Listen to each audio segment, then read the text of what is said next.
દાખલા નંબર 1 છે એ આપણે ગયા લેક્ચરમાં પૂર્ણ કર્યો હતો, બરાબર છે। હવે દાખલા નંબર 2, દાખલા નંબર 2 ની અંદર આપણને શું આપ્યું છે? ઋણ 4 ની 5 ઘાત ભાગ્યા ઋણ 4 ની 8 ઘાત। તો આધાર સમાન છે અને ભાગાકાર છે, તો ઘાત ઘાતની શું થાય? બાદબાકી થાય, 5 ઓછા 8। તો ઋણ 4 ની કેટલી ઘાત આવશે? 5 માંથી 8 જાય તો ઋણ 3 ઘાત આવે ને, બરાબર છે। અને ઋણ ઘાત હોય એને ધન કરવી હોય તો શું કરવાનું? છેદમાં લઈ જાવ એટલે ઋણ 4 ની 3 ઘાત। આ આપણો જવાબ। આપણને જો ઘાત સ્વરૂપે જ કીધું હોય તો માત્ર ઘાત સ્વરૂપે દર્શાવવાનું છે, પણ તમને એમ કે સાદુરૂપ આપો કે કિંમત ગોતો તો ઘાત છે એનો ગુણાકાર કરવો પડે। ઋણ 4 ની 3 ઘાત એટલે ચોકો ચોકો 16 ને 16 ચોક 64, પણ કેવા 64? માઈનસ, એટલે તમારો જવાબ આવશે 1/-64, બરાબર છે। બીજો જુઓ,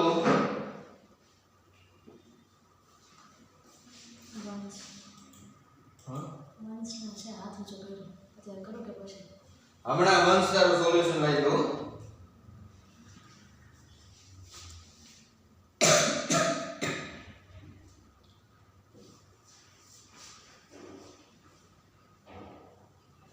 હવે આની અંદર જો 1/2 ની 3 ઘાત ને આખા કૌંસ ઉપર વર્ગ, બરાબર। તો આપણે આવું ભણ્યા હતા કે 1/2 અને આખા કૌંસ ઉપર ઘાત હોય તો બંનેને ઘાત આપી શકાય। તેવી રીતે અહીંયા 1 ને તમે ઘાત આપી શકો અને અહીંયા શું થશે? 2 ને ઘાત આપો તો ઘાતની ઉપર ઘાત થાય ને। હવે 1 નો વર્ગ તો 1 થાય, ખબર જ છે આપણને। ઘાતની ઉપર ઘાત હોય તો ઘાત ઘાતનું શું કરવાનું? ગુણાકાર। તો શું જવાબ આપશે? 1/2 તરીને 6 ઘાત। 1/2 ની 6 ઘાત એટલે તમે 6 ઘાત કરો તો 2 દુ 4 દુ 8 દુ 16 દુ 32 દુ ને 64, એટલે આનો શું જવાબ આવે? 1/64, બરાબર છે। ત્રીજો જો,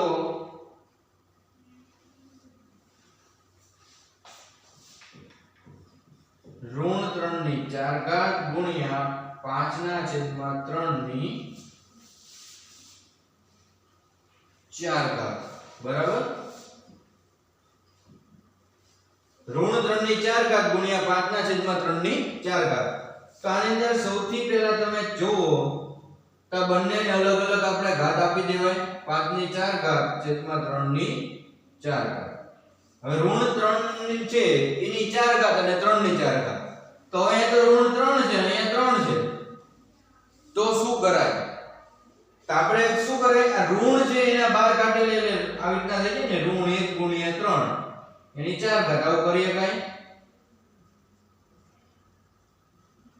બરાબર। 3 ની જગ્યાએ ઋણ 1 ગુણ્યા 3 લખીએ તો હવે એને અલગ અલગ ઘાત આપી દો તો ઋણ 1 ની 4 ઘાત ગુણ્યા 3 ની 4 ઘાત ગુણ્યા 5 ની 4 ઘાત છેદમાં 3 ની 4 ઘાત, બરાબર। ઋણ 1 ની 4 ઘાત એટલે તો ધન 1 થઈ જવાનું। હવે આ બંનેના આધાર સમાન છે ને બંને કેમાં છે? ભાગાકારમાં, એટલે ઘાત ઘાતની બાદબાકી થાય। અહીં અને 5/4 છે એમ ને, સોરી 5 ની 4 ઘાત છે એમ ને, એવું છે।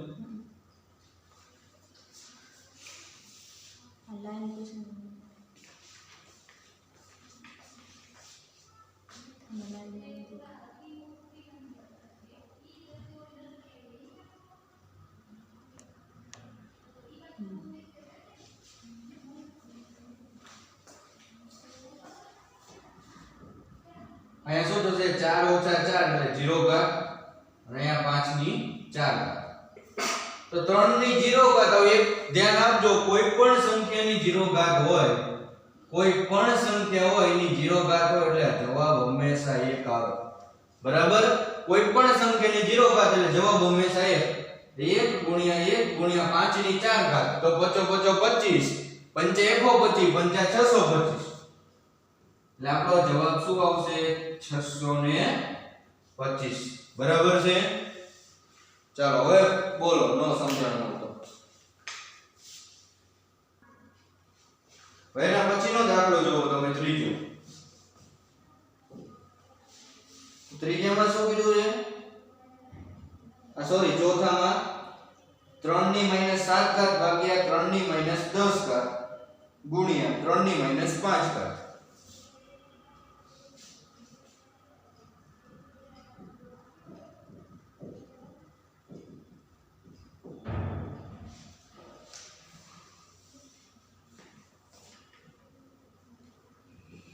સૌથી પહેલા શું કરવાનું કાઉન્સ છે જેમાં ભાગાકાર હોય તો ઘાત ઘાતની બાદબાકી થાય આધાર સમાન છે એટલે તો 3 ની ઋણ 7 ઘાત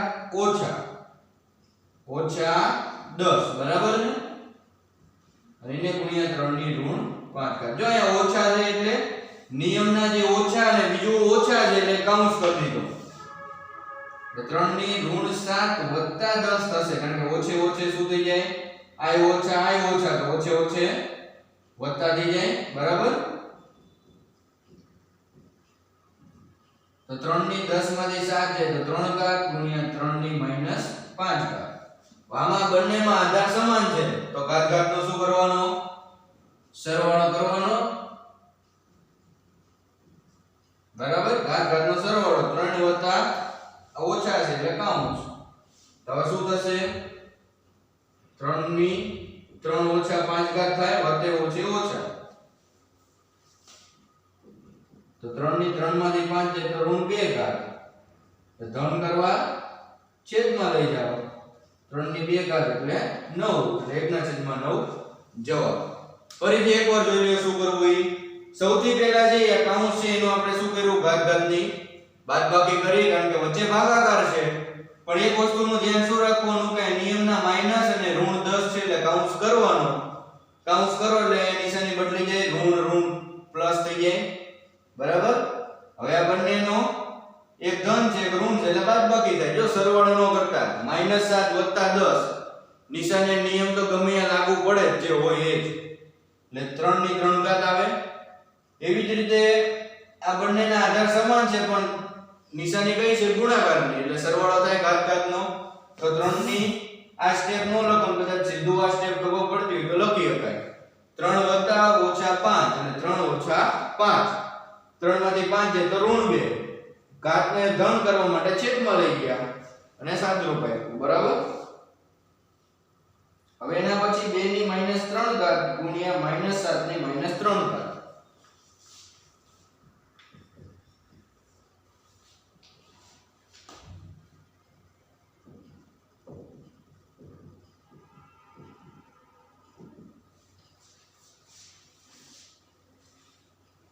હવે આની અંદર તો આધાર સરખા છે નહીં એટલે ઘાત ઘાતનો સરવાળો કેવું કઈ કરી શકાય નહીં પણ તમે જો બંનેની ઘાત સમાન છે એટલે આપણે બંનેને આખા કાઉન્સ ઉપર એક ઘાત આપી શકી આની પહેલા આપણે આ જોયું હતું કે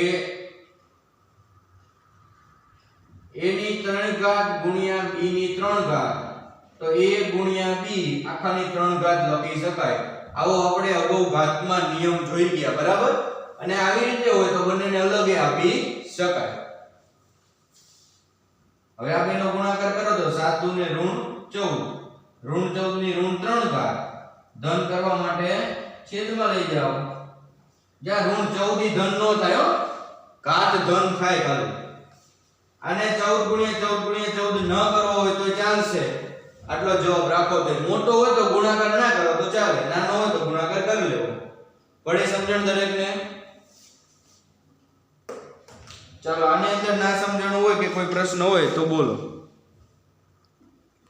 જો આની અંદર શું કીધું છે આપણને કિંમત શોધો બરાબર છે જે કિંમત શોધો એવું કીધું એટલે ફરજિયાત તમારે જવાબ શોધવો પડે ઘાત સ્વરૂપમાં રખાય નહીં 3 ની 0 ઘાત વત્તા 4 ની -1 ઘાત ગુણ્યા 2 ની 2 ઘાત તો 3 ની 0 ઘાત એટલે જવાબ શું આવે 1 આવે બરાબર કોઈ પણ સંખ્યાની 0 ઘાત એટલે 1 વત્તા 4 ની -1 ઘાત તો એને ધન કરવા માટે છેદમાં લઈ જવો પડે અને 2 ની 2 ઘાત એટલે 4 થઈ જાય ઓટોમેટિક બરાબર?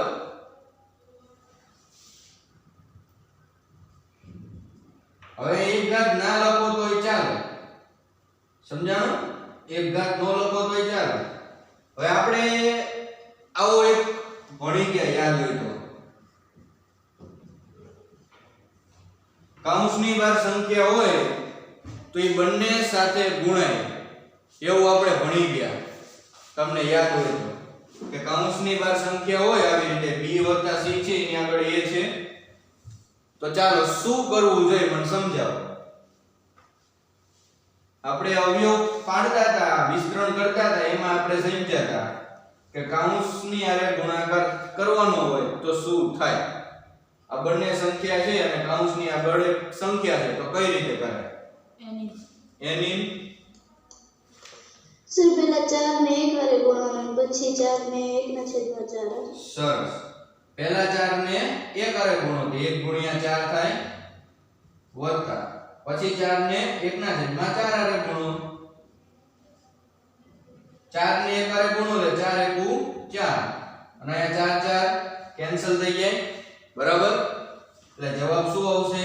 1. અને એવું ના કરવું હોય ને ઘાતનો નિયમ વાપરો તો ચાલે. જવાબ તમારો 4 અને 1 5, બરાબર છે?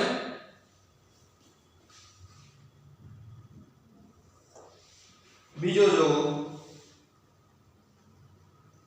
2 ની ઋણ 1 ઘાત ગુણ્યા 4 ની ઋણ 1 ઘાત ભાગ્યા 2 ની ઋણ 2 ઘાત.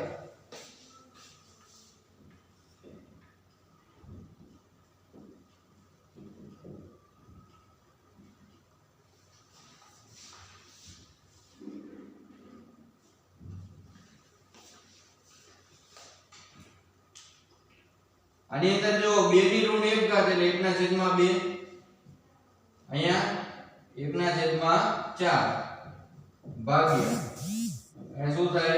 1/2 ની 2 ઘાત થઈ જાય ને, કારણ કે બધું ધન કરી દીધું, બરાબર? જેટલું ઋણ ઘાત હતું.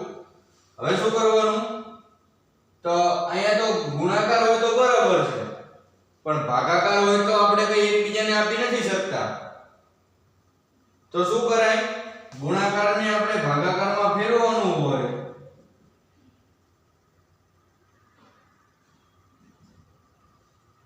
આ ભાગાકાર છે એને ગુણાકારમાં ફેરવવું હોય તો શું કરવું પડે મને ચાલો કહો. ભાગાકારની નિશાનીને મારે ગુણાકારમાં ફેરવવી હોય તો શું કરાય? વંશ છેદંશમાં આવતો રહે. વ્યસ્ત સંખ્યા થઈ જાય એના પછી તમે ગુણાકારને ભાગાકારમાં ફેરવો એટલે આ સંખ્યા છે કેવી થઈ જાય? વ્યસ્ત. એટલે 2 ની 2 ઘાત થઈ જાય, છેદમાં 1 લખવાની જરૂર નહીં. હવે તમે બે ને સેપરેટ આપી શકો, બરાબર? આનો આની હારે ગુણાકાર 1/2 ગુણ્યા 2 ની 2 ઘાત વત્તા 1/4 ગુણ્યા 2 ની 2 ઘાત. હવે આ 2 ની 1 ઘાત છે, બરાબર? હવે આમ તો સીધું 4 કરી દઈએ કે 2 ની 2 ઘાત એટલે 4 થઈ જાય ને,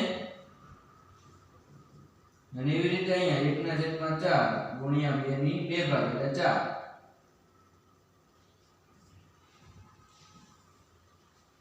2 દુ 4 અને 4 4 ઉડી ગયા એટલે આ કૌંસની અંદર 2 હોય અને કૌંસની અંદર 1 એટલે 2 ને 1 શું જવાબ આવ્યો? 3. પડી સમજણ દરેકને? આ બંને દાખલા જોઈ લ્યો અને ન સમજાણું હોય તો પૂછજો.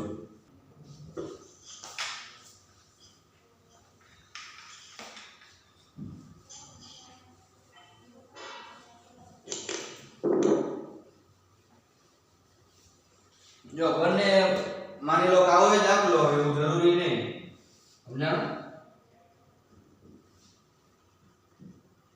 વત્તા આવી શકે ક્યાં તો એ રીતે કરવાનું, ગુણ્યા હોય તો તમારે એ રીતે કરવાનું. ગુણાકાર હોય તો તમારે પછી શું કરવું પડે કે 4 છે ને 2 માં ફેરવી નાખવાનું. 4 ને 2 માં ફેરવો તો 2 નો 2 ઘાત થાય, બરાબર? 4 એટલે શું? 2 ની 2 ઘાત થઈ, 2 દુ 4 ને ઘાત ઉપર ઘાત હોય તો ઘાત ઘાત નો ગુણાકાર એટલે અહીંયા ઋણ 2 ઘાત આવે. ઘાત ઉપર ઘાત હોય તો ઘાત ઘાતનો ગુણાકાર એટલે ઋણ 2 ઘાત થઈ. હવે આ બંનેના આધાર સમાન છે તો ઘાત ઘાતનો શું કરવાનો? સરવાળો. ઋણ 1 ઓછા ઋણ 2.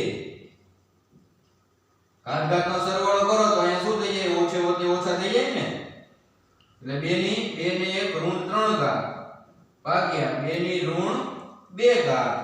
હવે અહીંયા ઘાત ઘાતની બાદબાકી કરો તો ઘાત ઘાતની બાદબાકી કરો એટલે -3 -2 તો શું થશે? 2 ની ઋણ 3 ઘાત વત્તા 2 થાય ને, બરાબર?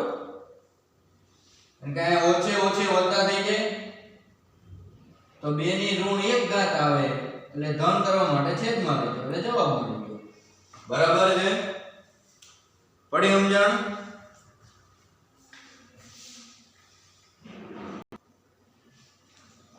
જો 1/2 ની -2 ઘાત વત્તા 1/3 ની -2 ઘાત વત્તા 1/4 એની -2 ઘાત. સૌથી પહેલા શું કામ કરાય? તો ઘાતને ધનમાં ફેરવી નાખાય. ધનમાં ફેરવી એટલે વ્યસ્ત કરો એટલે ઓટોમેટિક ઘાત ધનમાં ફરી જાય છે. બરાબર?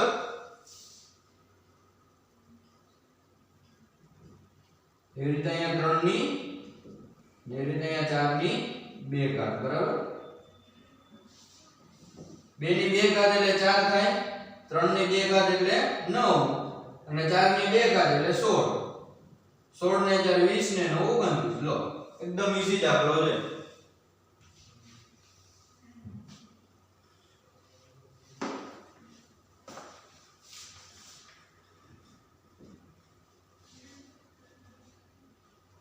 ચાલો ચોથામાં તમે વિચારીને મને જવાબ આપજો.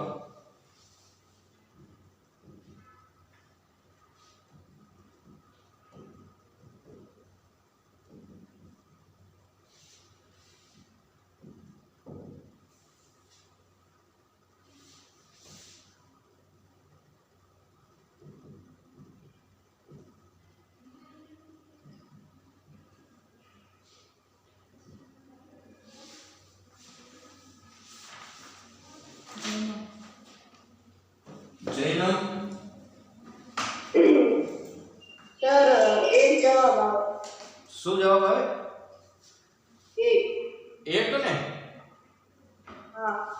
જો અહીંયા તમે જો આખા કૌંસની માથે 0 ઘાત છે. તો મેં તમને કીધું તો કોઈ પણ કૌંસ હોય એના માથે 0 ઘાત હોય એટલે જવાબ 1 આવે. કૌંસની અંદર શું છે એ જોવાની આપણે જરૂર નથી. કોઈ પણ સંખ્યા હોય એની 0 ઘાત એટલે હંમેશા જવાબ શું થાય? 1. જે કારણ લખી દઉં છું. કોઈ પણ સંખ્યા a એટલે કોઈ પણ સંખ્યા એમ એની 0 ઘાત એટલે જવાબ 1 સમજણ માટે. બરાબર? એટલે એમાં કઈ બીજું છે નહીં. હવે આની અંદર ઘાતની ઉપર ઘાત આવી તો ઘાતની ઉપર ઘાત આવે તો ઘાત ઘાતનો ગુણાકાર. તમે આ બે ઘાત ઘાતનો ગુણાકાર કરો તો -4 આવે. 2 ગુણ્યા 2 એટલે -4. હવે શું કરાય? બંનેને અલગ અલગ ઘાત આપી દેવાય અથવા તો ધન કરવું હોય તો વ્યસ્ત કરી દો એટલે ઘાત ધન થઈ જાય. રેડી? હવે ઋણ 3 ની 4 ઘાત છેદમાં 2 ની 4 ઘાત. બરાબર? ઋણ 3 ની 4 ઘાત તમે કરો તો 3 તરી 9 તરી 27 તરી 81 અને 2 ની 4 ઘાત કરો તો 2 દુ 4 દુ 8 દુ ને 16. અહીંયા 81 કેમ ધન આવ્યા? કારણ કે 2 કી ઘાત છે એટલા માટે. રેડી? જોઈ લ્યો, કોઈ પ્રશ્ન હોય તો બોલજો. પાંચમા દાખલાની અંદર એવું કીધું છે 5 ની m ઘાત ભાગ્યા 5 ની -3 ઘાત બરાબર 5 ની 5 ઘાત. તો સૌથી પહેલા જો અહીંયા ભાગાકાર છે ને આધાર સમાન છે તો ઘાત ઘાતની બાદબાકી થાય. બરાબર?